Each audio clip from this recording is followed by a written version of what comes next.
How's it going, everyone? Welcome to my video. I hope you're doing well. Today, we are going to be looking at round 1 out of 3 of a chess tournament that I played in the Dallas area, specifically Richland Hills. This is called, I think the tournament's called Mini Springs Open. It's number like 189 or something like that. It's a series of tournaments that have been running for several years, so shout out to the organizers and everything like that. A little bit of a smaller, more low-key event, maybe compared to some other tournaments, but honestly, this was the type. It's just a one-day tournament on a Saturday. I drove up the morning of and just decided that I wanted to just play some chess against some decent competition. I've been posting like stories and updates and things like that on my Instagram, so feel free to go ahead and follow my Instagram. I'll try to remember to put a link in the description. And with that said, my round 1 opponent, his name is Misha Galaganov. I'm not entirely sure the origin, but it's honestly gotta be the most Eastern European sounding name I've heard in a while as far as an over-the-board opponent goes. And going to the game, I didn't really do any research on him, because honestly, I thought that the tournament might be divided into quads, in which I only did a little bit of research of the higher-up opponents. But all that said, I just knew just going to the game, I was playing a 1500 rated player, didn't do any like preparation or looking up or anything like that. And as we'll see as the game progresses, it might have been a good thing, because as the title may or may not indicate, I haven't decided yet, but ignorance is bliss. Let's just say that. So my opponent played e4, and I decided to employ the Alekhine's defense with knight f6. Alekhine's, Aljohan's, whatever they call it. And this isn't necessarily going to be an Alekhine's defense breakdown, but the idea is that you're developing the knight on move 1, you're attacking the pawn, and white can either, protect the pawn with something like knight c3 or d3 or something like that, or by far the most common alternative is to play e5. Just attacking the knight, and the Alekhine sort of violates what is often known as a basic principle in chess, which is that you don't generally want to move the same piece twice in the opening. So I'm able to go knight d5, I've already moved my knight twice, and then when my opponent plays c4, I have to move my knight again.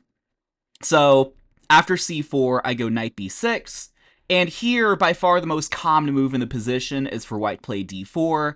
And the idea is that you're giving white a big center, which is another sort of opening violation, which is that you move the same piece multiple times, but also allow your opponent to dominate the center. But black is going to play d6 here, kind of chip away at the center, and a lot of people that I've faced play f4, and then you can play a move like takes, and knight c6. You have the knights kind of pressuring the pawns, as well as like potential for the bishop to go out on either of those squares. You lock it up with e6, your queen's contributing, and I've had some pretty good games with the Alekhines. Am I an expert in Alekhines? Absolutely not, but it is a pretty decent opening. Maybe in the future I'll have a I'll have a video about it. Like I have like a masterclass. I'm not qualified to call my videos that, but anyway, after knight b6, my opponent here does not play d4, which is the only move I've known in this position. He plays the move c5. Now, over the board, I will tell you my thoughts, which is that I don't know if my opponent knows what he's doing, because he plays c5, allows me to put the knight back on the d5 square. I just go knight d5, kind of surrounding the pawns. He no longer has a pawn that can challenge me, and yeah, I'm doing pretty good.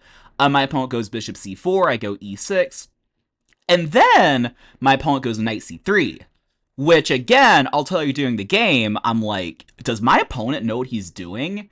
So I just take, pawn takes, and I see there's a free pawn. Well, I saw that before, like when he played knight c3, I'm like, I just take and I win a pawn.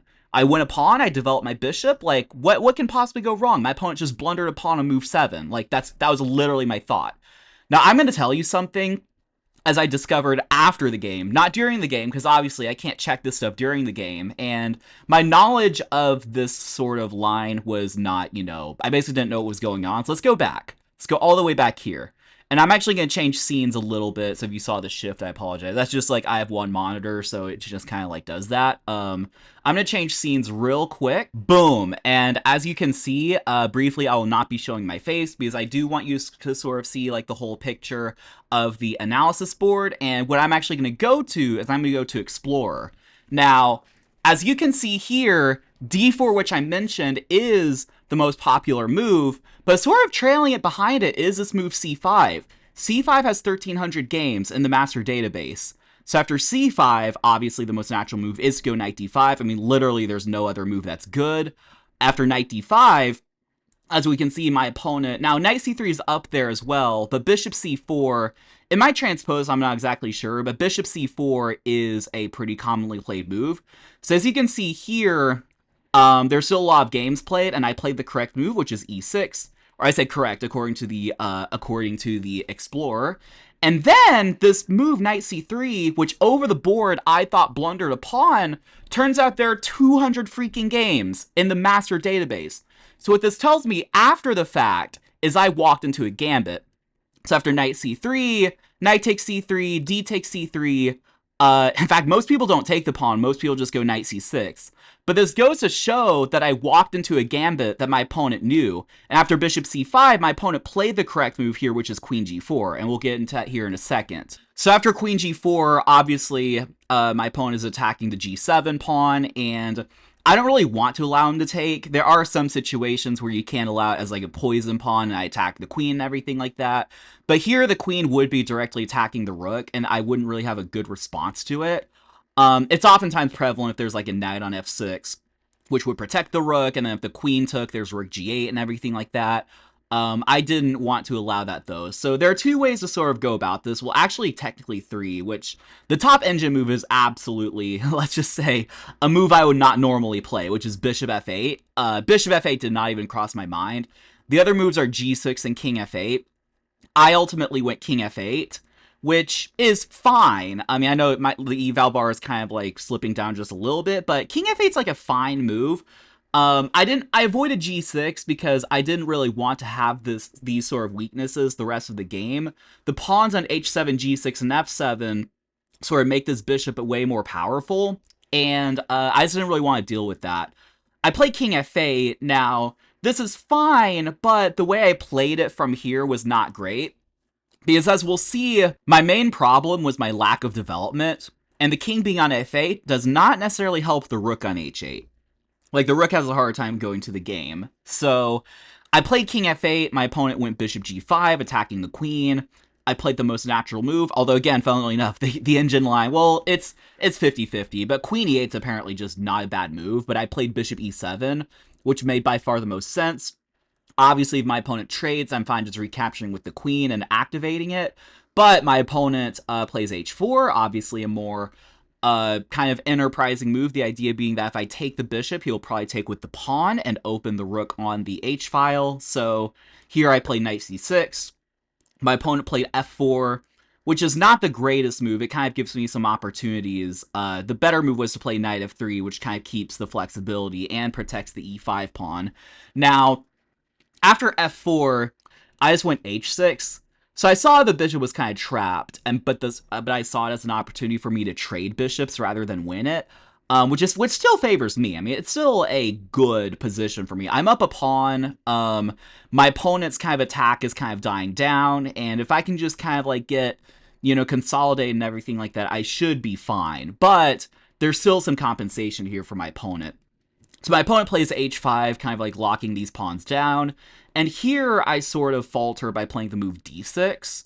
d6 I thought at the time was a good move because I'm just chipping away at the center and then I can just kind of go from there, play like queen c5 and attack the pawn and everything like that. The problem is it's just not enough. After d6, the best move for me in this position was to go queen c5. Queen c5 attacks the bishop, but also there's ideas to go like queen e3 check. And then I think there are variations later where d6 is more effective because the queen is already out. Here, when I play d6, my queen is temporarily blocked in, and my opponent can go knight f3. Then after takes, and honestly I had this oversight, I play queen c5, and I didn't realize, I thought I was attacking the bishop, that's what it was. So I thought I was attacking the bishop, as it turns out the queen is protecting it. Now, of course, I saw it, I'm not gonna he plays queen e4, I didn't just take the bishop, but that was a little oversight I had in my calculation, which could have been pretty bad. Here my opponent's actually doing really well if they castle queenside, which has ideas to play rook d8 check. Obviously my knight's protecting it, but that's like an idea because my king is in a bad place. And I probably would play the move b5. My opponent can go here.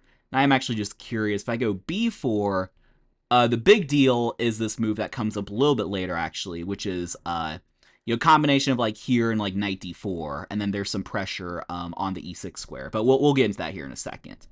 But anyway, if my opponent had just castled, just kind of like ignored everything, then he would have done really well. Importantly, after castles, I can't take the pawn because my opponent would take, and then there'd be rook d8 check, and it's just lights out, right? So after queen c5, there are ideas to go to e3, so my opponent plays queen e4, which kind of covers the e3 square, and here I play b5, attacking the bishop. My opponent retreats to d3. Here I play bishop b7. My opponent plays rook f1. Now, rook f1 is actually a pretty good move because it sets up sort of some ideas that I didn't really respect properly when I played this move b4. b4 is quite simply a mistake because honestly, my thought here was offense. I was like, okay, well, the king is not going anywhere. I mean, either you're castling queen side or just staying on the king side, or the center, my bad. You're not going king side, obviously, because that would be illegal to castle king side. So my thought is like, okay, he's either castling queen side or just staying there. So I'm going to start attacking. I'm going to play b4. I'm going to chip away at this pawn, and I'm going to just, that's my game plan. The problem is, it's a very, very, very, very common theme in chess, to where your opponent plays a move, and you quite simply just don't respect the move. You're just like, okay, I'm going to do my plan, but I don't know what my opponent's trying to do. So when I played b4, my opponent found the best and only move for an advantage. It only says +6, but I'm plus 0.6. But honestly, I think practically, if my opponent plays accurately, it's way greater than that. And it's this move, knight d4. Now, knight d4 is good on multiple levels. Basically, the idea and the threat that I missed initially, because my initial thought, like when I first saw knight d4, I'm like, I can just take the pawn. Like, I just take the pawn and I'm fine.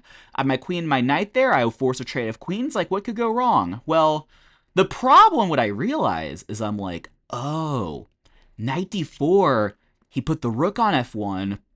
There's this threat of knight takes e6 check. So if I were to just do nothing, let's just say I take the pawn, he goes knight takes e6, the pawn f7 is pinned by the rook, and he just wins the queen like that. And obviously it's the same if I were to take with the knight, he'd have knight e6, and if I play queen takes, then I thought I saw, apparently knight takes c6 is just better. I thought he would take on e6 anyway. I guess I missed that he could play king g8. I don't remember exactly what swayed me from this variation, because I think I thought that there was knight takes e6. And if queen takes, of course, there's queen takes. But I think I just forgot I could go king g8. Which, again, maybe it's just for the better that I didn't do that. Because after queen takes e5, he can take c6. Oh, I think maybe I saw that. I don't remember. I don't perfectly remember what my thought process was. Anyway, I wisely realized that I can't take the pawn. What I did here, I took the knight, which is a mistake. Actually, it's a game-losing blunder if my opponent plays accurately. Because obviously if pawn takes, I'm able to take the queen. So he's going to take the bishop, which tempos the rook. The best move in this position was to either literally just walk out of this by going king g8 or playing like knight d8. Knight d8 protects f7 and e6, but knight d8 is a very humbling move to play. So after knight d4, I go queen takes d4. Sorry, knight takes d4. Then after queen takes b7, I take the pawn with check. Now, my opponent, I think he saw check and just thought he had to like move the king and then put a rook on the, maybe on the e1 square in a little bit.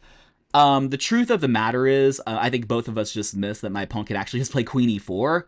He plays queen e4, blocking the check, and if I were to trade queens, he has a double attack on the rook and the knight, and there's no way for me to save both. And then, the line goes like rook d8, he would take my piece, of course, and after rook takes d4, like, theoretically, I guess I have 3 pawns for the piece. I think the problem is, after bishop f3, his bishop's so active, and he can just start using his rooks to attack the pawns. My pawn on b4 is overextended. Like, this would be pretty comfortable for white. If my pawns were, like, in motion, and I could, like, actually use them effectively, maybe it would be a little bit better, but I think there's so many pieces on the board to where my opponent should be able to win with just the extra bishop versus the 3 pawns. So after queen takes e5, my opponent did not play queen e4. He played king d2, which blunders away the advantage. After I play rook d8, he takes d4, and then I play queen takes d4. And quite simply, I'm threatening the bishop. I'm also threatening the pawn. He played queen f3, which is obviously the best move. Really the only move to properly protect the bishop. I mean, I guess the only other alternative, if he played like queen a6, queen a6 would lose to rook d6. Right, because I'm attacking the queen. I mean, queen a6 is kind of a ridiculous move anyway. I was just like pointing out, obviously queen e4, I would just take it, and the bishop is pinned. So queen f3 indeed is the only move, and here I see that I can force a draw by playing queen takes b2 and then going back to the d4 square. So let's break this down. So I play queen takes b2. He can't go to the first rank because I take the rook with check. So he's forced to go king e3. And then I go queen e5 check. It's supported by the rook. And here, now he can play king e2 or king d2. He played king e2 because I think the idea was that if he had played king d2, his bishop is pinned. If he plays king e2 and I decide to do something else, then the bishop is still theoretically free. Ultimately, it doesn't really matter. But I'm deciding during the game, I'm thinking about the game, because I'm thinking, like, I still wanted to win. Like, deep down, I really wanted to win. But at the same time, there's not really a good variation to kind of, like, you know, like, help me play for an advantage. Because, yes, I'm up, like, I'm up material. I actually have 4 pawns for the piece. That's the imbalance here, which is kind of crazy, but I have 4 pawns for a piece, but this is kind of a good lesson, especially for a lot of tournament players. Oftentimes, just because you have, like, a small material advantage, like a pawn or, like, you know, a piece for, like, 4 pawns or whatever, that doesn't necessarily mean that you're winning. There can be other factors in the chess game that sort of determine the advantage, and material is only one component. Like, the main component here is that my opponent is attacking. Like, he's threatening mate in 1, there's a bishop in play, you know, the rook could come into play, but even more importantly, I'd say my rook is not in play. It's not in play. It's not going to be able to be in play anytime soon. If I try to sneak into the h7 square, he has a bishop there.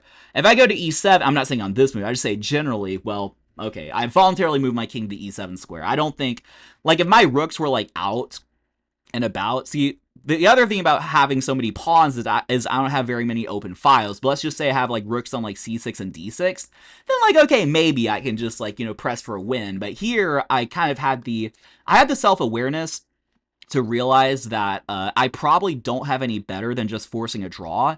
And obviously, if I force a draw, it gives my opponent's chances to mess up, but he's too good of a player, so we just repeated, and it was a draw. So, yep, round 1 against the 1500. Now, as it turns out, what I also didn't know going into the game, he was provisional, so he was only 1500 after 3 games, which means that you truly don't know what his strength was, or you don't know what his strength truly was, or you don't know what his true strength was, however you want to put it. But yeah, I thought this was actually when I, like, you know, obviously, well, when I draw 1500 as someone couple hundred points higher rated, it's not an ideal result. Like, it's not gonna do good for my rating, but when I looked back and then realized that this is a legitimate Gambit line, I just fell into it. Like, honestly, my first thought was, like, I was just proud of myself for, like, not getting crushed. I think a lot of people, when they walk into a Gambit, like, that they have no idea existed, like literally, I did not know that this Gambit existed. I'd never, like, read about it. I never, like, clicked through, like, just ran across it or anything like that. I had no idea the Gambit existed. It's apparently called, well, c5, which I also didn't really know was a move, is called the Lasker variation. I don't think this Gambit necessarily has a name, so it is pretty obscure, but my opponent knew it. I mean, apparently. I mean, I don't think he just lucked into it. I think he knew what he was doing. I didn't know it existed, so honestly, I was just proud of myself for, like, not getting absolutely destroyed, and yeah, neither of us played perfectly, but it was a pretty good game, all things considered. So really appreciate you all being here and for sticking through the analysis. There are 2 more games to go in this tournament, so I will be recording some recaps of those as well. But if you enjoy this content, enjoy, you know, just chess and following my tournament journey, feel free to smash that subscribe button, would greatly appreciate it. Also, feel free to follow my Instagram. I'll put a link in the description. And with that said, I think we will go ahead and sign off. Thank you all so much for watching the video. I will see you all for the next one. Peace.